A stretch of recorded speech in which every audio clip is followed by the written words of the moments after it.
A lot of the same size issues as the other game, but you guys hung in there and battled, it seemed like. Yeah, no, like last game, I'm proud of our guys. We know what we're up against.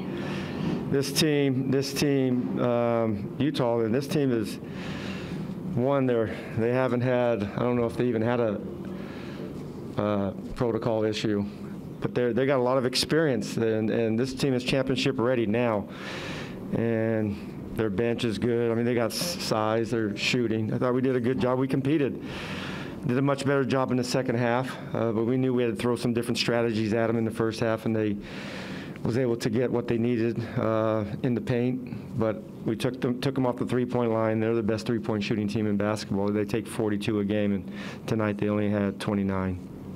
In a situation like this where you do have so many players in protocol, and it certainly seems to be the complement to some of their strength players who are not in protocol, what are some of the things you look for if you can't get the win to take away from a game like this? Just the mindset of not letting go of the rope.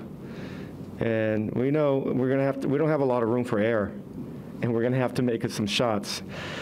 I thought we did, but it seems like tonight we had opportunities we got a couple of stops where we couldn't get shots that fall for us. We had 4 good-looking threes in a row in that second half that could have kept it within 6 to 8, 10 points.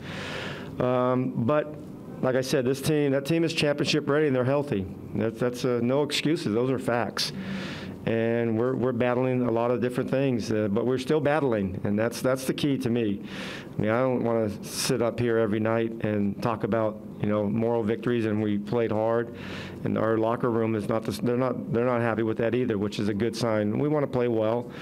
We just got to play a little bit better the next game.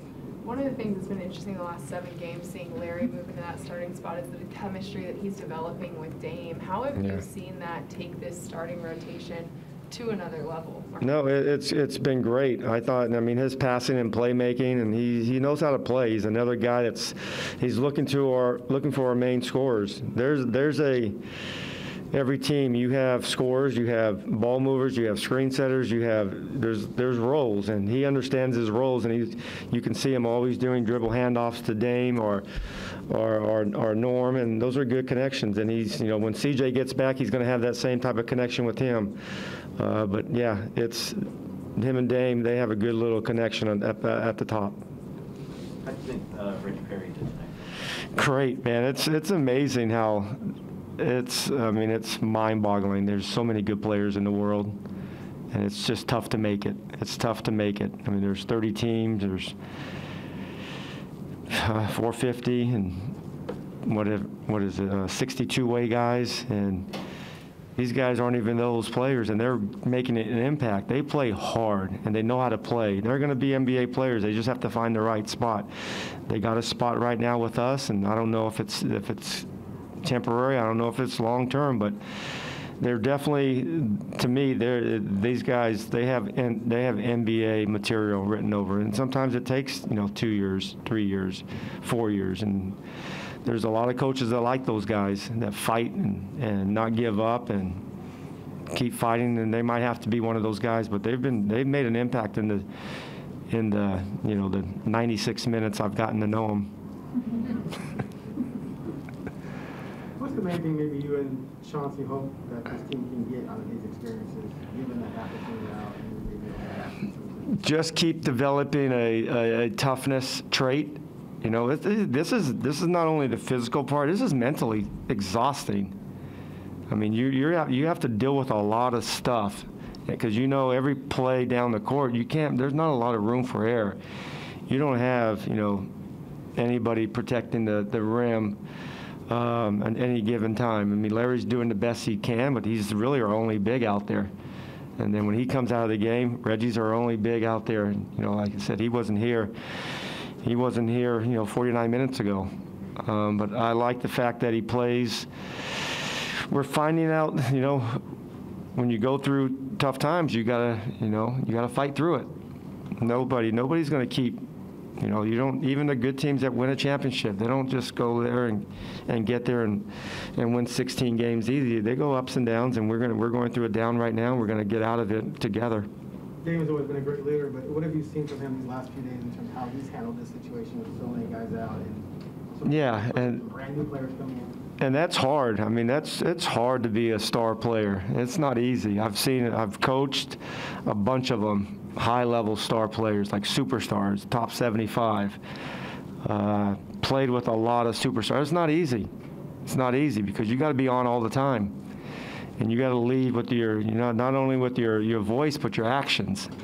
And we got a special one in Dame, and it hurts. It hurts him that he's not, we're not whole and everybody's giving us our, all our tools in our toolbox to compete. But he's not. I've only been around him for 4 months, man. I am like so impressed with him. I mean, you guys know, I know for years how good of a player he is, but I've seen a lot of good players that, you kind of like, I'm not, you know what I mean? Yeah. But he's a good player that, he's the real deal. He talks it, he walks it, and he celebrates his teammates. And like I said, he's talking to Brandon Williams like he's been teammates, him and CJ, like 10 years. And he's a special young man, or old man now. He has a bunch of kids. Let's take one for the Zoom real quick. Christos Saltis, go ahead. Hello, Coach. Hope you're doing well. Larry Nance almost had I'm not. a double tonight. Yeah, he almost had a triple-double. Progress. Yeah, I wish the game was close. Progress. He would have had a triple-double. I mean, we just, we couldn't get enough stops early in the game. They were posting up the big fella, and we knew that was going to be a possibility. I thought we had a chance to maybe get them out of sync, but he was scoring. It was getting down there, and we were fouling. I mean, I complained that we weren't getting, but we were fouling. But we had to. We had to fight. When you're a smaller team, if you don't scrap, you got no chance. No chance. This is not only tonight, but the next night we're going to have the same situation in Los Angeles, and then coming home against Atlanta. So, but I thought Larry's been really good, and he's a veteran guy. He understands what we're going through. He's not happy with it either, but he's competing. He's doing the right things. Scott, with the changing times that players have to be in the protocols, is there any hope that guys might be available for the game versus the Lakers at this point? Yeah, I mean, you hope, but I don't. I mean, it's all. I'm trying to count the days, and I don't know when it starts and ends, but I'm just. Man, I get confused with all the stuff that's going on. I mean, I try to act like I know I can talk about all the COVID situations and protocols and CT numbers and negative tests, but I can't. I snowball the people I talk to, but I like to have a couple of guys. I mean, Chauncey, want him back. He's our leader. Yeah, we want him back. I don't want to do this. No, but I think he's. I mean, I know that the league came out with 6 days, but they still have to be negative. They still have to be their CTs 35, a couple of days in a row. But I mean, 6 days are coming up on some of the guys, so we'll know more. I mean, I don't know if they can fly with us. I don't know if they have to. I don't know. Wish I can tell you.